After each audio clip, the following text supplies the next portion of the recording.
नमस्कार साथियों, स्वागत है आप सभी का एक बार फिर से हमारे YouTube चैनल KNC कुसुमनेट क्लासेस में। तो वैसे साथी जो हमारे चैनल पे पहली बार आए हैं, सबसे पहले आप हमारे चैनल को सब्सक्राइब कर लीजिए, साथ में बेल आइकन को प्रेस कर ऑल नोटिफिकेशन का बटन क्लिक कर लीजिए ताकि अगली बार कोई भी वीडियो डालूं तो सबसे पहले नोटिफिकेशन आप तक पहुंचे और आपकी तैयारी और बेहतरीन तरीके से संभव हो सके और आपका जल्दी से जल्दी JRF हो सके। जो साथी हमारे साथ पहली बार जुड़ रहे हैं उनको मैं बता दूं, यहाँ पर हम लोग UGC नेट JRF की तैयारी इतिहास विषय के साथ करते हैं। यदि आप किसी अन्य सब्जेक्ट के साथ UGC नेट की तैयारी कर रहे हैं तो आप हमारे चैनल के साथ अपने पेपर 1 की तैयारी के लिए जुड़ सकते हैं। और उसके अलावा यदि आप सिविल सर्विसेज के छात्र हैं तो आप अपने GS पेपर इतिहास एवं ऑप्शनल पेपर इतिहास की तैयारी के लिए जुड़ सकते हैं। आपका भी बहुत बहुत स्वागत है। तो चलिए आज के लेक्चर की शुरुआत करते हैं। मैं उम्मीद करता हूं कि आप सभी लोग अच्छे होंगे और आपकी तैयारी भी बेहतरीन तरीके से चल रही होगी। तो चलिए सबसे पहले हेडिंग दीजिए। आज हम लोग बात करने वाले हैं सम कॉन्सेप्ट्स रिलेटेड टू टीचिंग, यानी शिक्षण से संबंधित कुछ अवधारणाएं हैं, कुछ कॉन्सेप्ट्स हैं जो आपको जानने चाहिए, जिससे आपसे एग्जामिनेशन में डायरेक्ट सवाल पूछा जाता है कि इस कॉन्सेप्ट के फाउंडर के तौर पे किन्हें जाना जाता है। निम्न में से कौन ऐसा व्यक्ति है या कौन ऐसा एजुकेशनिस्ट है जिन्होंने इस चीज़ का फाउंडिंग किया है, इसका फाउंडेशन किया है। तो some concepts related to teaching आज का हमारा टॉपिक है। तो first of all we will discuss about 3 pillars of education. So 3 pillars of education, you should write down in your copy. Firstly, 3 pillars of education. There are 3 pillars of education. These are the basic pillars named as why, how and what. Why, how and what. क्यों, कैसे और क्या। यह 3 मूलभूत अवधारणाएं हैं, मूलभूत सिद्धांत हैं जिसके ऊपर शिक्षण पूरा का पूरा टिका हुआ है। जैसे उदाहरण के तौर पे यदि आप कोई भी चीज़ पढ़ते हैं तो उसमें सबसे पहले 3 चीज़ों को फाइंड आउट करते हैं। पहला, यह चीज़ ऐसा क्यों है, और यह कैसे है, और यह क्या है। यह क्या है, यह क्यों है और यह कैसे है। यह क्या है, यह कैसे है या यह क्यों है। यानी कि क्या, क्यों और कैसे मुख्य तौर पे इन 3 ही बिंदुओं पर हम लोग आपस में इर्द गिर्द घूमते हैं। तो आपका किसी भी सवाल में यदि क्यों आता है तो क्यों का जवाब फिलॉसफी देता है, दर्शन शास्त्र जिसको कहते हैं, किसी भी सवाल का।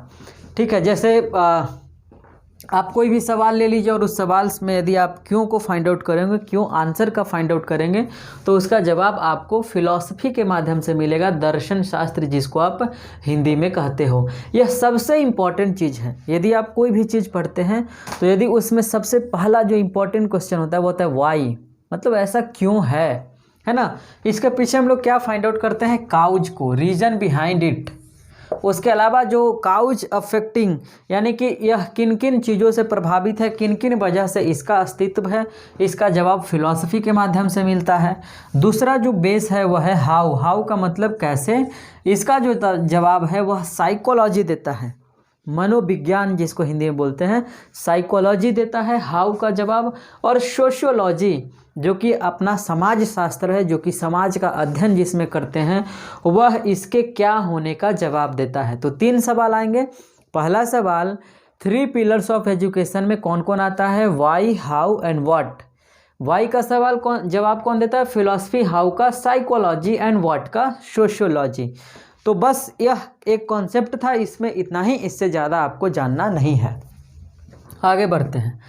दूसरा हमारा आज का कॉन्सेप्ट है जिसका नाम है प्रैग्मैटिज्म। प्रैग्मैटिज्म हिंदी में बोलेंगे तो प्रयोजनवाद। प्रयोजन किसको बोलते हैं, किसी चीज़ का जब प्लान करते हैं, प्लानिंग करते हैं, उसी को प्रयोजन बोलते हैं। तो अंग्रेजी में क्या बोलते हैं, प्रैग्मैटिज्म, हिंदी में प्रयोजनवाद। इसके फाउंडर के रूप में जॉन डेवी को जाना जाता है। जॉन डेवी एक एजुकेशनिस्ट थे, ठीक है, उन्होंने ही इसका फाउंडिंग किया था, इसका फाउंडेशन किया था। यह एक नया थ्योरी दिया था जिसका नाम है प्रयोजनवाद। इसमें दरअसल 2 चीज़ों पे फोकस किया गया है। एक तो आपकी क्रियाशीलता है, आपकी एक्टिविटी है, और दूसरा आपका बिहेवियरिज्म है, यानी कि आपका जो बिहेवियर है, व्यवहार है। इन दो चीज़ों पर इन्होंने बताया कि शिक्षण का, ज्ञान का जो मूल बेस है, मूल आधार है, वह दो चीज़ है। एक तो आपका एक्टिविटी, आपकी क्रियाशीलता, और दूसरा आपका व्यवहारिकता, यानी आप बिहेवियर में कैसे हैं। तो यह दोनों मुख्य बेस हैं आपके ज्ञान प्राप्त करने के। किसके अनुसार? जॉन डेबी के अनुसार। और यह किस सिद्धांत के अनुसार आता है? प्रैग्मेटिज्म के अकॉर्डिंग इसे हम लोग पढ़ते हैं। उसके बाद देखिए, इसी को बोला जाता है प्रयोगवाद। यदि आपसे सवाल पूछा जाए कि एक्सपेरिमेंट के आधार पर यदि कोई भी चीज़ को सीखते हैं, तो यह सिद्धांत दरअसल किसने प्रतिपादित किया? तो जॉन डेबी ने ही। तो प्रैग्मेटिज्म जो है मुख्यतः वह एक्सपेरिमेंट के आधार पर सीखने की प्रक्रिया है, जिसमें हम लोग किसी भी चीज़ का एक्सपेरिमेंट करते हैं, इसीलिए इसको एक्सपेरिमेंटलिज्म भी कहा जाता है, प्रयोगवाद भी कहा जाता है। उसके बाद देखिए, इसमें लर्निंग बाय एक्सपीरियंस है, हम लोग एक्सपीरियंस के आधार पे भी सीखते हैं। एक तो एक्सपेरिमेंट था, दूसरा एक्सपीरियंस था। तो आपसे सवाल आया लर्निंग बाय एक्सपेरिमेंट, तो pragmatism founder John Dewey, learning by experience तो उसमें भी जॉन डेबी और प्रैग्मेटिज्म। उसके बाद एक पॉइंट और ध्यान रखना, इसी के बेस पे, प्रैग्मेटिज्म वाले थ्योरी के बेस पर ही हमारे यहाँ एक्टिविटी स्कूल सिस्टम की शुरुआत की गई। एक्टिविटी स्कूल सिस्टम की शुरुआत की थ्योरी किन्होंने दी? जॉन डेबी ने दी। किस थ्योरी के अंतर्गत? प्रैग्मेटिज्म के अंतर्गत। क्या बोलते हैं इसको हिंदी में? प्रयोजनवाद के अंतर्गत। हाँ, प्रयोजनवाद के अंतर्गत। चलो, हिंदी थोड़ा सा इसका क्लिष्ट है, ध्यान रखिएगा। तीसरे नंबर पे आते हैं। तीसरा हमारा जो थ्योरी है आज का कॉन्सेप्ट, वह है योग। योग शास्त्र भी आप इसको लिख सकते हैं। इसको जो फाउंडर के रूप में जाना जाता है पतंजलि को, आप जानते ही होंगे, बाबा रामदेव को। तो पतंजलि दरअसल योग के फाउंडर हैं। अच्छा, बाबा रामदेव योग के फाउंडर नहीं हैं, पतंजलि योग के फाउंडर थे। इसके जो है, इसमें बताया गया है कि योग के आधार पर ज्ञान को प्राप्त किया जा सकता है। योग करने के आधार पर, योग करके हम लोग ज्ञान की प्राप्ति कर सकते हैं। जैसे प्राचीन काल में होता था, ऋषि मुनि योग के आधार पर ज्ञान प्राप्त करते थे। उसी सिस्टम को, यानी ट्रेडिशनल अप्रोच है, ठीक है, योग में बताया गया है। और बताया गया कि इसके 8 आयाम हैं, 8 एस्पेक्ट्स हैं, और उस एस्पेक्ट्स के माध्यम से आप ज्ञान की प्राप्ति कर सकते हैं। तो कौन कौन पहलू हैं, कौन कौन आयाम हैं, एक एक करके हम लोग उसको देखते हैं। पहला आयाम है जिसका नाम है सेल्फ कंट्रोल, आत्मनियंत्रण इसमें करना सिखाया जाता है। और दूसरा है ऑब्जर्वेंस, ठीक है। ऑब्जर्वेंस को हिंदी में क्या बोलते हैं? ऑब्जर्वेंस के लिए आप लिख सकते हैं, जो शब्द इन्होंने ऑप्ट किया है, नियम, है ना, नियम बताया इन्होंने ऑब्जर्वेंस का हिंदी यदि बात की जाए। हालांकि एग्जैक्ट या हिंदी नहीं लग रहा हमें, पर इन्होंने यही बताया है। ऑब्जर्वेंस है, पॉस्चर्स है जिसको आसन बोला गया है। उसके बाद ब्रेथ कंट्रोल है, जहाँ पे आपको सांस रोकने, सांस छोड़ने की क्रिया सिखाई जाती है। प्रत्याहार है जिसको रिस्ट्रेंट बोलते हैं। माइंड स्टडी है, और एक है कंसंट्रेशन जिसको ध्यान बोलते हैं, और लास्ट है मेडिटेशन जिसको समाधि बोलते हैं। तो यह 8 आयाम है। इन 8 आयाम को कर करके आप ज्ञान को प्राप्त कर सकते हैं, ऐसा पतंजलि ने बताया। ऐसा योग शास्त्र के रचयिता, योग शास्त्र के फाउंडर पतंजलि के द्वारा सिद्धांत दिया गया था। उसके बाद चौथे कॉन्सेप्ट की बात करें तो चौथा कॉन्सेप्ट है हमारा अस्तित्ववाद, ठीक है। इसको अंग्रेजी में बोलते हैं एग्जिस्टेंटियलिज्म, ठीक है, एग्जिस्टेंटियलिज्म। इसमें आप एग्जिस्टेंस के बारे में बात करते हैं, आपका अस्तित्व है या नहीं। इसमें फाउंडर का नाम हमें पता नहीं है। इसमें बताया गया खुद को जानना ही दरअसल अस्तित्ववाद का मेन बेस है। आप अपने आप को जानते हैं। इसके फाउंडर हैं किर्कगार्ड, माफ़ करना, फाउंडर का नाम पता है, किर्कगार्ड, ठीक है। किर्कगार्ड एक एजुकेशनिस्ट हैं, इन्होंने ही इस थ्योरी का इन्वेंशन किया था। किस थ्योरी का? अस्तित्ववाद का। और किर्कगार्ड कहते हैं कि मेरा अस्तित्व है ऐसा मैं सोचता हूँ, ठीक है। मेरा कहते हैं कि मेरा अस्तित्व है क्योंकि मैं ऐसा सोचता हूँ। और दूसरे ही लाइन में वह कहते हैं इसीलिए मैं सोचता हूँ क्योंकि मेरा अस्तित्व है। यह स्टेटमेंट आप याद रखिएगा। स्टेटमेंट आपसे एग्जामिनेशन में डायरेक्ट दे दिया जाएगा और आपसे पूछा जाएगा स्टेटमेंट निम्नलिखित में से किस एजुकेशनिस्ट का है, किस व्यक्ति का है। तो व्यक्ति का नाम याद रखिए, किर्कगार्ड है। और अस्तित्ववाद में हमें क्या सिखाया गया? अपने अस्तित्व को जानना, जैसे यह पूरा वर्ल्ड है, एक एग्जिस्टेंस है, इसमें आप भी एग्जिस्ट करते हैं। तो खुद को जानना, खुद को समझना, खुद को महसूस करना, प्रकृति को जानना, प्रकृति को महसूस करना, अस्तित्ववाद के अंतर्गत इसे बताया गया है। किसने बताया है? किर्कगार्ड ने। और बताया कि खुद को जानकर ही हम लोग ज्ञान की प्राप्ति कर सकते हैं। किर्कगार्ड ने ज्ञान प्राप्त करने के लिए एक नया थ्योरी दिया था, उसी को बोला गया अस्तित्ववाद। यदि यहाँ तक समझ में आ गया तो 5वें नंबर पे चलते हैं। 5वां नंबर का जो हमारा थ्योरी है वह है नेचुरलिज्म। इसको बोला गया, हिंदी में बोलेंगे प्रकृतिवाद। नेचुरलिज्म एक ऐसा अप्रोच है जो बहुत ही साइंटिफिक अप्रोच है। आप देखिए, योग यहाँ पे ट्रेडिशनल अप्रोच था, 3 पिलर्स भी ट्रेडिशनल अप्रोच है, प्रैग्मेटिज्म ट्रेडिशनल अप्रोच भी है, और उसके साथ साथ एक साइंटिफिक अप्रोच भी। देख, चूँकि यहाँ पर लर्निंग बाय एक्सपीरियंस भी है और लर्निंग बाय एक्सपेरिमेंट भी है। तो एक्सपेरिमेंट एक प्रैक्टिकल अप्रोच है, साइंटिफिक अप्रोच है। उसी तरह से नेचुरलिज्म एक क्या है? साइंटिफिक अप्रोच है, और यह स्टूडेंट सेंटर्ड अप्रोच है। स्टूडेंट सेंटर यहाँ पे क्या होगा? योग। यह दरअसल टीचर सेंटर्ड अप्रोच होगा। स्टूडेंट सेंटर अप्रोच क्या होता है? हमने पिछले लेक्चर में आपको बताया था, जहाँ पे आप खुद से स्वमूल्यांकन करते हैं। आप अपनी जिम्मेवारी खुद की खुद लेते हैं और उसका स्वमूल्यांकन करते हैं, खुद से पढ़ते हैं, खुद से लिखते हैं, खुद से समझते हैं। नेचुरलिज्म में क्या कहा जाता है कि यदि आप, इन्होंने एक उदाहरण देकर के समझाया था कि आप अपने बच्चे को प्रकृति में छोड़ दें, वह कहीं पे जा रहा है, कहीं पे घूम रहा है, कोई चीज़ खा रहा है, यानी प्रकृति के माध्यम से वो नए नए चीज़ों को सीखता है। तो नेचुरलिज्म के अंतर्गत दरअसल यही बताया गया है, लर्निंग बाय डूइंग, यानी कुछ करके सीखने की प्रक्रिया। उसके अलावा ऑब्जर्वेशन के माध्यम से सीखना, ध्यान कर करके। ठीक है, ऑब्जर्वेशन कैसे? लोग बाहर जब निकलते थे प्रकृति की गोद में, हिमालय में निकल गए, कहीं अरावली की जंगलों में निकल गए, पहाड़ियों में, तो वहाँ पर वो लोग ऑब्जर्वेशन करते थे, कंसंट्रेशन करते थे, यानी नेचुरलिज्म के माध्यम से, प्रकृति के माध्यम से ज्ञान को प्राप्त करते थे। तो एक लाइन में बोलना हो कि नेचुरलिज्म क्या है, तो नेचुरलिज्म एक ऐसा अप्रोच है जिसमें हम लोग प्रकृति के माध्यम से ज्ञान को सीखते हैं।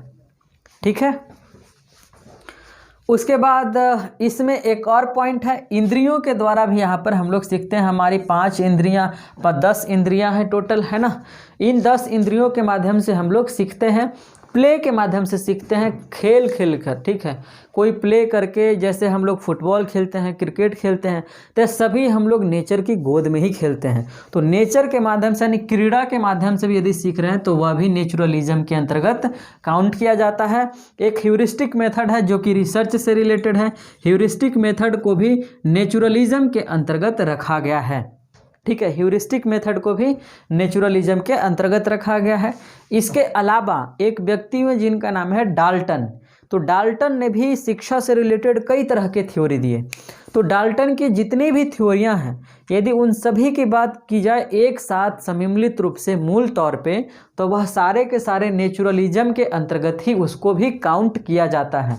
तो आपसे सवाल पूछा जाए कि डाल्टन की शिक्षाएं या डाल्टन का जो टीचिंग्स एक्सपीरियंस है, उनका जो टीचिंग है, जो उनका शिक्षा है, वह मुख्य तौर पे निम्न में से किस कॉन्सेप्ट के अंतर्गत उसको काउंट किया जा सकता है? तो उसका नाम होगा नेचुरलिज्म, प्रकृतिवाद के अंतर्गत उसको रखा जा सकता है, उसको समझा जा सकता है। यहाँ तक क्लियर है? तो लास्ट के अप्रोच पे चलते हैं हम लोग। ठीक है, चलो लास्ट का जो हमारा कॉन्सेप्ट है वह है आदर्शवाद। ठीक है, अंग्रेजी में इसको बोलेंगे आइडियलिज्म। आप अंग्रेजी में पढ़ते हैं तो अंग्रेजी में पढ़िए, हिंदी में पढ़ते हैं तो हिंदी में पढ़िए। कुछ दिनों बाद हम लोग अंग्रेजी में भी लेक्चर शूट करेंगे। ठीक है, क्योंकि कुछ अंग्रेजी माध्यम के छात्र हैं जिनको परेशानी होती है, तो हम लोग अंग्रेजी में भी शूट करेंगे बहुत जल्द। आदर्शवाद में हम लोग क्या करने वाले हैं? आदर्शवाद में क्या किया जाता है? इसमें दरअसल एक अरस्तु नामक वैज्ञानिक हुआ। ठीक है, अरस्तु नामक वैज्ञानिक कहो, फिलोसफर कहो, हिस्टोरियन कहो, जो भी कहो, दार्शनिक कहो, अरस्तु का नाम सभी जगह पे आप काउंट कर सकते हैं। तो अरस्तु ने कहा था, अंग्रेजी में इसको एरिस्टोटल बोलते हैं। तो अरस्तु का स्टेटमेंट है, स्टेटमेंट लिख लीजिए, शिक्षा का मूल उद्देश्य व्यक्ति को नैतिक एवं बौद्धिक सद्गुणों का आधार बनाना है। व्यक्ति को ऐसे श्रेष्ठतम मूल्यों से अलंकृत करना है जो मानवता के लिए आवश्यक है। यानी कि अरस्तू ने कहा कि टीचिंग का जो मूल उद्देश्य है वह किसी भी स्टूडेंट के अंदर, किसी भी व्यक्ति के अंदर उसका मोरली डेवलपमेंट करना, उसके इंटेलेक्ट को डेवलप करना है और उसके अंदर वैसा गुण, वैसा मेरिट भरना है जो कि ह्यूमैनिटी के लिए, ह्यूमन बीइंग के लिए, ह्यूमन क्लान के लिए, ह्यूमन जनरेशन के लिए सबसे ज़्यादा आवश्यक है। ऐसा किसने कहा? ऐसा एरिस्टोटल ने कहा। शिक्षण का मूल उद्देश्य यही है। उसके बाद देखिए, और इसमें दरअसल आदर्शवाद में फोकस किया गया है आपके मोरल वैल्यूज पे। मोरल वैल्यूज क्या है? आपके जो नैतिक नियम हैं, बड़े को प्रणाम करना, झुककर प्रणाम करना, आंख उठाकर बात नहीं करना, बहुत तरह की बातें हैं जो मोरल वैल्यूज के अंतर्गत काउंट किया जाता है। तो मोरल वैल्यूज, इसमें मोरल वैल्यूज के माध्यम से ज्ञान प्राप्त करना सिखाया जाता है। किसमें? आदर्शवाद के अंतर्गत। उसके अलावा स्पिरिचुअलिटी है, आध्यात्मिकता है, आध्यात्म के माध्यम से, मेडिटेशन के माध्यम से आप जो चीज़ें सीखते हैं उसको भी आइडियलिज्म के अंतर्गत रखा गया है। तीसरे पॉइंट पे लिख सकते हैं सेल्फ डिसिप्लिन, खुद स्व अनुशासन, हिंदी में यदि इसको बोला जाए तो स्व अनुशासन के माध्यम से जो चीज़ें हम लोग सीखते हैं, सेल्फ डिसिप्लिन के माध्यम से जो चीज़ें सीखते हैं उसे भी आदर्शवाद के अंतर्गत काउंट किया जाता है। तो आपसे सवाल पूछा जा सकता है कि सेल्फ डिसिप्लिन के माध्यम से ज्ञान प्राप्त करने की प्रक्रिया निम्न में से किस कॉन्सेप्ट के अंतर्गत आती है? तो वह है आदर्शवाद। तो सवाल आपसे किसी भी तरह से घुमाकर पूछा जा सकता है। आप खुद को इतना तैयार करें कि हर एक स्थिति में आप वहाँ पर सवाल को सॉल्व कर सकते हैं। उसके बाद देखिए कॉमन चीज़ क्या मिल रहा है? स्पिरिचुअलिटी जो यहाँ पर है, आध्यात्मिकता, और यहाँ पर भी आप ये देखोगे योग को, तो यहाँ पर भी एक है मेडिटेशन टर्म, जो कि मेडिटेशन और स्पिरिचुअलिटी का संबंध बिल्कुल आसपास है, एक सिक्के के दो पहलू हैं।